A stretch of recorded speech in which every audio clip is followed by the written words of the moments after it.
नमस्कार। 4 stages of harmonious union क्या होते हैं, आज हम ये वीडियो में बताएंगे। तो वीडियो को ध्यान से सुनिएगा। बिना टाइम वेस्ट किए शुरू करते हैं। तो हार्मोनियस यूनियन का पहला स्टेज है एक्सेप्टेंस विथ डिसीजन, यानी कि स्वीकार करना और अपने निर्णय को यस करना, मतलब सही निर्णय लेना। एक दूसरे की अच्छाइयों और कमियों को बिना शर्त स्वीकार करना, ये होता है एक्सेप्टेंस।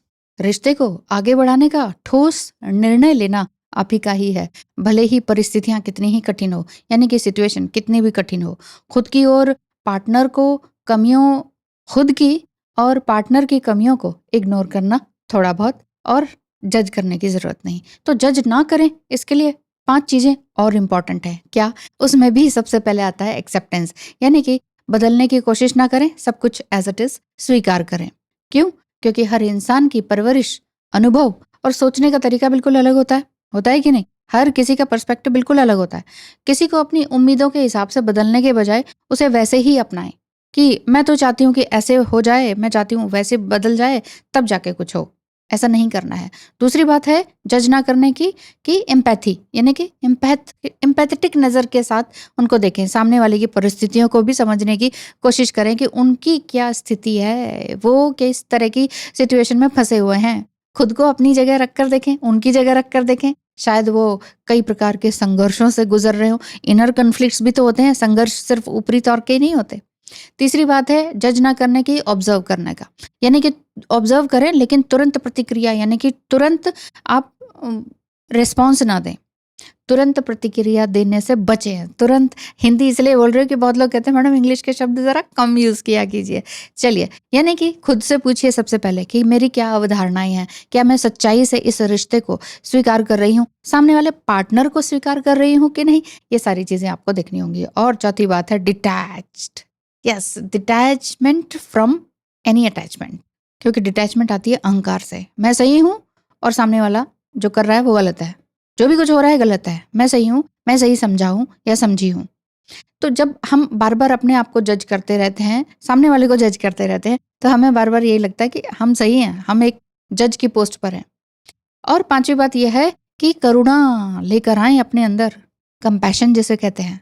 हर कोई अपने अपने हिसाब से जीता है, हर किसी की अपनी अपनी मानसिक क्षमता है, यानी कि मेंटल एबिलिटीज सबकी अलग अलग है। हर कोई गलती करता है, हर किसी के भीतर ये करुणा का भाव भी होता है, लेकिन लेयर्स इतनी ज्यादा हो जाती है कि करुणा का भाव हम छोड़ देते हैं और हम हर किसी को जज करने लगते हैं। ये ऐसा है, ये वैसा है, ये वैसा है। कई बार कपड़ों को देखकर, कई बार बिहेवियर को देखकर, कई बार सडन अभी का जो बिहेवियर है, क्या पता वो बिहेवियर किस कारण से हो। मतलब every action has an reaction ना। तो रिएक्शन आपने देखा और आपने सोचा ये व्यक्ति ऐसा है, इसीलिए जज ना करें। यदि आपको भी लगता है कि बातें बहुत सारी हैं, बहुत कुछ शेयर करना है और बहुत कुछ पूछना है, ट्विन फ्लेम जर्नी से ही रिलेटेड है, तो स्क्रीन पे दिखाए नंबर पर मैसेज करें, पता करें फीस स्ट्रक्चर, और आपका और मेरा टाइम स्लॉट फिर बुक कर लिया जाएगा। तो दूसरी स्टेज आती है हार्मोनियस यूनियन की। जो सेकंड स्टेज है वो क्या है? पहले मैं तो एक्सेप्टेंस बता दिया और जज ना करना बता दिया। दूसरी बात है सेल्फ लव करना। जी हाँ, स्व प्रेम और आत्मनिर्भरता, आत्ममुग्धता नहीं। ठीक है? तो अपनी भावनाओं को समझें, अपनी ज़रूरतों को समझें, अपने पार्टनर की ज़रूरतों को समझें और खुद से पहले प्यार करना सीखें।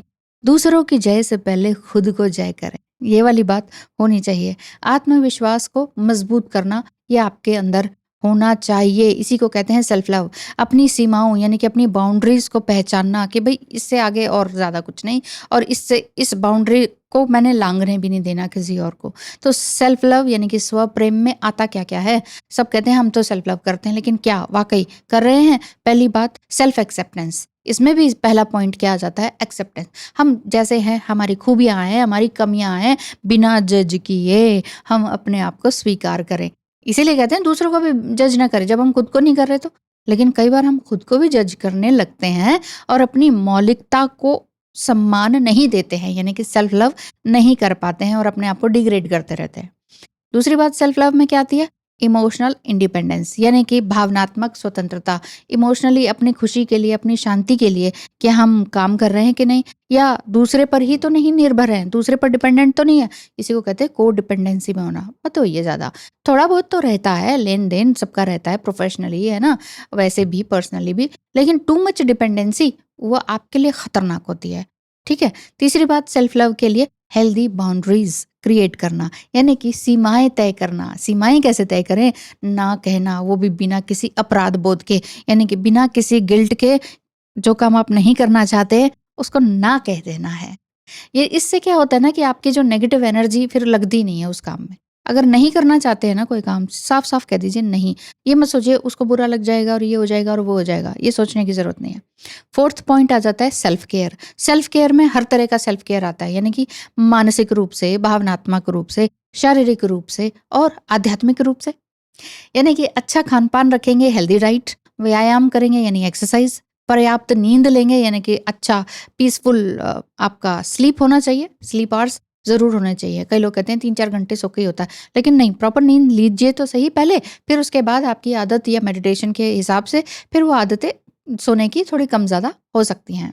सेल्फ लव में पांचवी चीज़ आ जाती है कि इनर एक्सेप्टेंस, यानी कि इनर एप्रिसिएशन, यानी कि दूसरों की तारीफ करना और अपनी तारीफ करवाने के लिए दूसरे पर वैलिडेट नहीं करना कि अब मैं कैसी लग रही हूँ, मैं कैसा लग रहा हूँ, क्या मैंने जो काम किया वो सही है कि नहीं, क्या ये जो मेरा प्रोजेक्ट है वो सही है कि नहीं, एक बार तुम चेक कर लेना। आपको खुद पर विश्वास होना चाहिए, इसलिए ताकि आप फिर दूसरे पर डिपेंडेंट इस तरीके से ना रहें। छठी बात कि निरंतर विकास करते रहना, यस, लगातार सीखते रहना, अपनी नई स्किल्स पर काम करते रहना। नई स्किल्स किसी भी तरह की हो सकती हैं, जॉब या गवर्नमेंट जॉब के अलावा। जितनी भी आपकी नेगेटिव आदतें हैं उनको छोड़ना और नई अच्छी आदतों को अपनाना, वो भी तो काम है आपका, वो भी तो सेल्फ लव के अंतर्गत आता है। जब आप सेल्फ लव करते हैं ना, तो आप बिना किसी डर के या बिना किसी ज़रूरत के अपने अंदर से जो प्यार निकलता है ना, उसको बांटते रहते हैं। खुद के लिए तो पर्याप्त प्रेम होता ही है, मतलब I am loved one enough, मतलब मैं खुद को प्यार तो कर ही रहा हूँ या रही हूँ, दूसरे को भी प्रेम देने के लिए तैयार हूँ। तो थर्ड स्टेज क्या आ जाती है बताइए? थर्ड स्टेज आ जाती है अनकंडीशनल लव। किस चीज़ की? हार्मोनियस यूनियन के लिए ज़रूरी है। अनकंडीशनल लव मतलब बिना शर्त प्यार करना। इसमें अपेक्षाएं, डर, नियंत्रण, भावनाओं को कंट्रोल करना, ये सब नहीं होता है। दूसरे की भावना को मैं उसको कंट्रोल करना हर कोई रिश्ते में जब आ रहा है, किसी भी रिलेशनशिप में, वो दूसरे को कंट्रोल कर रहा है। कंट्रोल, मेरे हिसाब से चलो, मेरे हिसाब से बैठो उठो पहनो, आओ जाओ, या किसी को रिप्लाई करो, ये सब नहीं होना चाहिए। क्षमा भाव होना चाहिए अपने अंदर। जैसे अपने लिए हम कर देते हैं अपने आप को क्षमा कि अरे ये मेरी गलती हो गई थी, सामने वाले की भी गलती होगी, उसको भी माफ़ करना सीखना होगा। यही प्रेम है, जिसमें कि बिना शर्त प्रेम है, जिसमें बिना किसी नियंत्रण के प्रेम है। इसमें प्यार देना सीखा सीखा जाता है और सिखाया जाता है, ये कोई सौदा नहीं है। यानी कि एक्सेप्ट करना अच्छी तरीके से कि जो जैसा है उसे हम एक्सेप्ट करते हैं। भाई आप भी अपनी ज़िंदगी जिए, हम भी अपनी ज़िंदगी जी रहे हैं और इसको एक्सेप्ट करते हुए चल रहे हैं। ठीक है? यानी कि जो सेल्फ लव होता है उसमें दूसरे को भी वैसे के वैसा ही स्वीकार करना। और दूसरी बात है कि नो एक्सपेक्टेशंस, बिना शर्त प्रेम। थोड़ा बहुत लेन देन तो होता है, थोड़ा बहुत कंडीशन तो होता है, लेकिन टू मच नहीं होना चाहिए। ये उम्मीद भी इतनी ज़्यादा नहीं रखनी चाहिए कि सामने वाला आपको वैसे का वैसा ही प्रेम लौटाएगा, यानी कि रेसिप्रोकेशन। रेसिप्रोकेशन होना ज़रूरी है, लेकिन सेम करे नहीं भी करे तो भी चलना चाहिए। आप प्रेम कर रहे हैं, आप प्रेम दे रहे हैं ना, वही बात है। तो अनकंडीशनल लव इसको कहते हैं। तीसरी बात, no fear and no control. ना तो उसमें कोई डर हो, ना कोई अधिकार जताना हो, मेरे हिसाब से करो, मेरे हिसाब से बात करो, इसको रिप्लाई करो, उसको ब्लॉक करो। ये जो हम ज़्यादा बंधन बांध देते हैं ना, तो सामने वाले को लगता है ओह ये तो बड़ा सफोकेटेड हो रहा है ये रिश्ता, इसलिए सामने वाला भागने लगता है, चाहे लड़का हो या लड़की हो। और साथ ही साथ जलन की भावना और असुरक्षा, यानी कि इनसिक्योरिटी की भावना होती है। इस कारण से हम दूसरे पर इस तरह के कंट्रोल करने लगते हैं। चौथी बात, कंपैशन एंड फॉरगिवनेस। ये सब कुछ भी होना चाहिए, यानी कि दूसरे की गलती पकड़ ली, अब आप उसके ऊपर राशन पानी लेके चढ़ जाएं, ऐसा नहीं होना चाहिए। इतना क्रोध, इतनी नाराजगी, इतनी सारी शिकायतों के पुलिंदे, वो धीरे धीरे आपको छोड़ने ही पड़ेंगे। यदि छोड़ चुके हैं तो वो है अनकंडीशनल लव। पांचवी बात, लव विदाउट अटैचमेंट, यानी कि लगाव से मुक्त प्रेम। मोह नहीं होना चाहिए। व्यक्ति से प्रेम करना जरूरी है, लेकिन उसी में ही खो जाना कि बस तुम ही हो और तो कुछ है ही नहीं, इसलिए प्रेम का आधार सम्मान और स्वतंत्रता होनी चाहिए, आसक्ति या निर्भरता नहीं। मुझे उसके ऊपर अटैचमेंट है, मैं उसके ऊपर को डिपेंडेंट हूँ, दैट इज नॉट लव। तो अनकंडीशनल लव का एग्जैक्ट सही मीनिंग क्या है कि जैसे कि मैं तुमसे प्यार करता हूँ या करती हूँ, इसलिए नहीं कि तुम मेरे लिए कुछ कर रहे हो, बल्कि इसलिए कि मेरा दिल प्रेम से भरा है और मैं इसे बांटना चाहता हूँ या चाहती हूँ। अब तक आपने देखा सुना कि 3 स्टेजेस ऑफ हार्मोनियस यूनियन क्या है। तो हार्मोनियस यूनियन में आना है तो 3 स्टेजेस जो अभी अभी बताई हैं उनको नोट डाउन कर लीजिए, ध्यान से सुनिए और उसको अप्लाई कीजिए। बिना अप्लाई किए वीडियो देख लिया, लाइक कर दिया, उससे कुछ नहीं होने वाला। इससे वाकई आपका कुछ नहीं होने वाला है।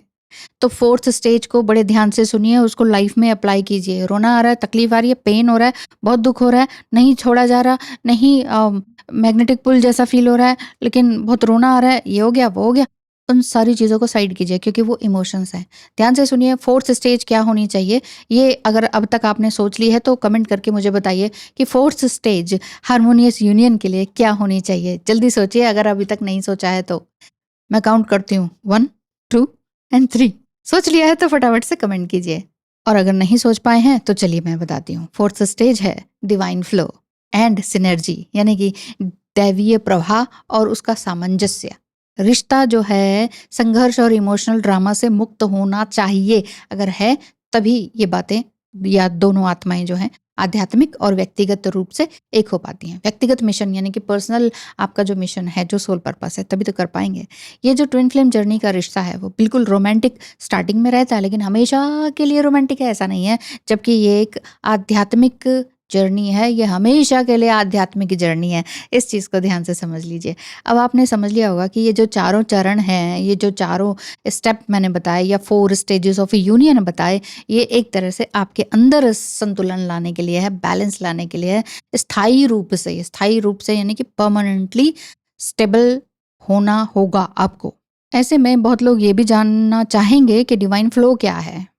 डिवाइन फ्लो का मतलब है हर चीज़ को ज़बरदस्ती कंट्रोल करना नहीं है और बहुत कुछ जल्दी जल्दी पा लेना नहीं है। जबकि बहुत लोग यही कहते हैं कि लॉ ऑफ अट्रैक्शन हम कर रहे हैं मैम, ये मांग लिया वो मांग लिया, कुछ हो ही नहीं रहा, इतने सालों से मांग रहे हैं कुछ हो ही नहीं रहा, हमारे ऊपर ही नहीं होता लॉ ऑफ अट्रैक्शन लागू। क्यों नहीं होता है? क्योंकि आप अंदर ही एंग्जाइटी में हैं, क्योंकि आप अंदर से इस चीज़ को स्वीकार नहीं कर रहे। सबसे पहली बात, आप खुद को स्वीकार नहीं कर रहे। दूसरी बात, आप सेल्फ लव नहीं कर रहे। तीसरी बात, आप पार्टनर को एज इट इज़ स्वीकार नहीं कर रहे। और चौथी बात, आप डिवाइन जर्नी पर नहीं चल पा रहे हैं, यानी कि डिवाइन रूप को नहीं समझ पा रहे। एक ज़बरदस्ती लॉ ऑफ अट्रैक्शन से उस चीज़ को खींचना चाह रहे हैं अपनी तरफ, ज़बरदस्ती नहीं करना है। दूसरी बात, आंतरिक शांति और धैर्य को अपनाए रखना है। आंतरिक शांति यानी कि इनर पीस के लिए इनर वर्क यानी कि सेल्फ वर्क करना ज़रूरी है। और तीसरी बात कि इशारों और संकेतों को समझना, यानी कि डिवाइन फ्लो में रहने का मतलब है कि जो डिवाइन गाइडेंस मिल रही है, कोई इमेजेस दिख रही है, कोई नंबर्स दिख रहे हैं, कोई फेदर्स दिख रहे हैं, कलर्स ज़्यादा दिखते हैं, सपने में ज़्यादा दिखते हैं या डीप मेडिटेशन में दिखते हैं, उन सब के साथ अलाइन होना ज़रूरी है, उनको समझना ज़रूरी है। बजाय कि मेरा रीयूनियन कब होगा, ये बार बार डिवाइन से पूछने का।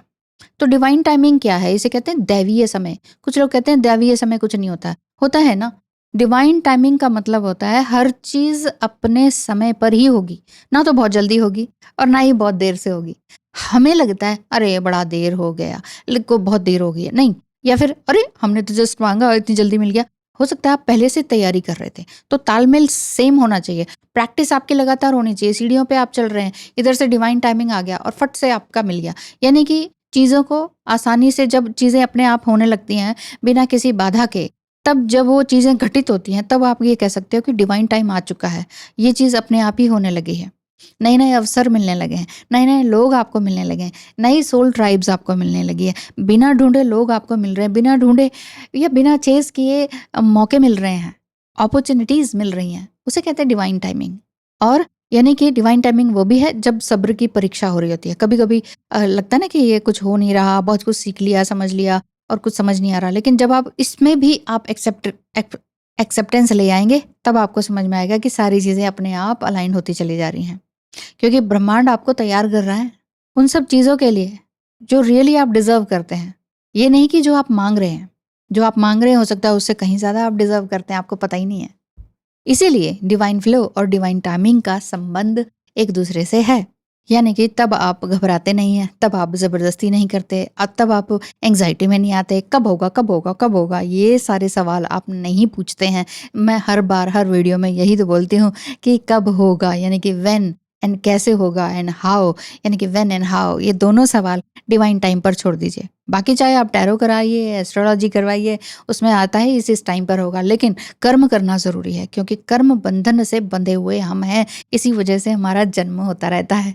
तो कर्म अच्छे करते रहिए, अच्छा फल मिलेगा ही मिलेगा। तो ये थे 4 हार्मोनियस स्टेजेस। तो आपने कमेंट किया अभी तक कि नहीं, जल्दी कीजिए। धन्यवाद, नमस्कार। आपका हार्मोनियस यूनियन जल्द हो, इसी प्रार्थना के साथ वीडियो को विराम देती हूँ। आपका दिन शुभ हो।